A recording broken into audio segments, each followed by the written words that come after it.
विपक्षी गठबंधन इंडिया की तीसरी बैठक के बाद विपक्ष के नेताओं के हौसले बुलंद हैं और मुंबई की बैठक के बाद राहुल गांधी समेत कई नेताओं ने दो टूक कहा कि अब मोदी सरकार की विदाई तय है। आज का एजेंडा क्या है उनका मालूम नहीं, तो ये देश चलाने की रीत नहीं है। ये आहिस्ता आहिस्ता डिक्टेटरशिप की तरफ जा रहे हैं। स्टेज पे जो नेता हैं, जो पार्टीज हैं, वो हिंदुस्तान के 60% लोगों को रिप्रेजेंट करती हैं और अगर हम एक साथ मिलके चुनाव लड़ेंगे तो बीजेपी चुनाव जीत ही नहीं सकती है। आज हमें बहुत दुख होता है कि आज हमारे देश के अंदर जो सरकार है, मोदी सरकार, मुझे लगता है कि आजाद भारत की सबसे भ्रष्ट सरकार और सबसे अहंकारी सरकार है। विपक्ष के 28 दलों ने एक साथ एक मंच पर आकर बड़ा काम किया है, लेकिन क्या इस विपक्षी एकता से मोदी सरकार को हटाना इतना आसान है? इस सवाल की वजह कुछ आंकड़े और कुछ संभावनाएं हैं। दरअसल 2019 में लोकसभा की 224 सीटें ऐसी थीं जहां बीजेपी उम्मीदवारों को 50% से ज्यादा वोट मिले थे। यानी इन सीटों पर आज के हालात होते तो भी बीजेपी की जीत तय थी।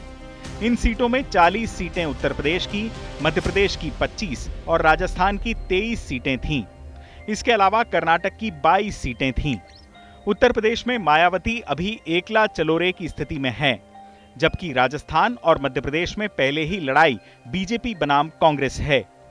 अलबत्ता सीट को लेकर सौदेबाजी के दौरान आम आदमी पार्टी जैसे दल राजस्थान और मध्य प्रदेश में कुछ सीटें जरूर मांग सकते हैं और ये बात मतदाताओं के बीच उलझन बढ़ाएगी ही। कर्नाटक में जेडीएस अभी तटस्थ पार्टी है, यानी वहां आज के हालात में त्रिकोणीय मुकाबला ही होगा। ऐसा हुआ तो बीजेपी को बहुत नुकसान की आशंका नहीं है। यानी सवाल यह है कि क्या बीजेपी उन 224 सीटों पर अपना प्रदर्शन दोहरा पाती है या नहीं, जहां उसने 50% से ज्यादा वोट हासिल किए थे। निश्चित रूप से इसके लिए बीजेपी के पास अपनी रणनीति होगी। इनमें एक रणनीति उम्मीदवारों को बदलने की है ताकि सांसदों के खिलाफ रोष से निपटा जा सके। बीजेपी इस बार कई सीटों पर युवा उम्मीदवारों को उतारने की योजना पर काम कर रही है और वो ये जताने की कोशिश में है कि पार्टी की दूसरी कतार को भी लोकसभा में मौका मिलना चाहिए। ऐसा हुआ तो कैडर और ज्यादा उत्साहित होगा, लेकिन इससे इतर मोदी की झोली में कई बड़े मास्टर स्ट्रोक हो सकते हैं और ये मास्टर स्ट्रोक ही आखिरी वक्त में एक बड़े तबके को मोदी के पक्ष में ला भी सकते हैं। इनमें भव्य राम मंदिर की प्राण प्रतिष्ठा मुख्य है। बजट सत्र में इनकम टैक्स में कटौती का ऐलान भी हो सकता है। महंगाई रोकने के लिए जिस तरह सिलेंडर के दाम कम हुए, वैसे पेट्रोल और डीजल के दाम कम करने से लेकर जीएसटी घटाने तक के उपाय हो सकते हैं।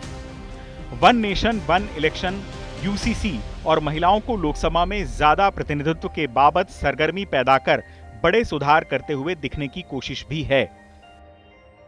दिलचस्प यह है कि मोदी की राजनीति को समझने वाले अक्सर कहते हैं कि वो हार मानने के मूड में नहीं रहते और आखिरी वक्त तक अपना दांव चलते हैं।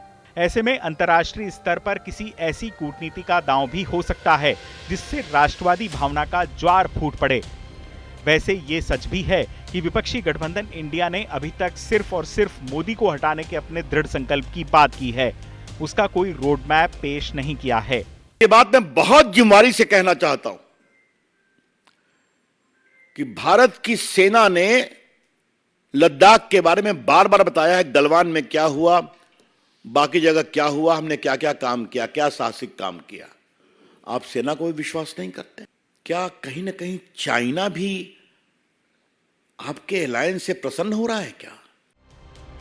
बहरहाल अभी सबकी नजरें संसद के विशेष सत्र पर हैं, क्योंकि क्या पता विपक्ष को मात देने के लिए मोदी के तर्कश के पहले कुछ तीर यहीं से निकलें।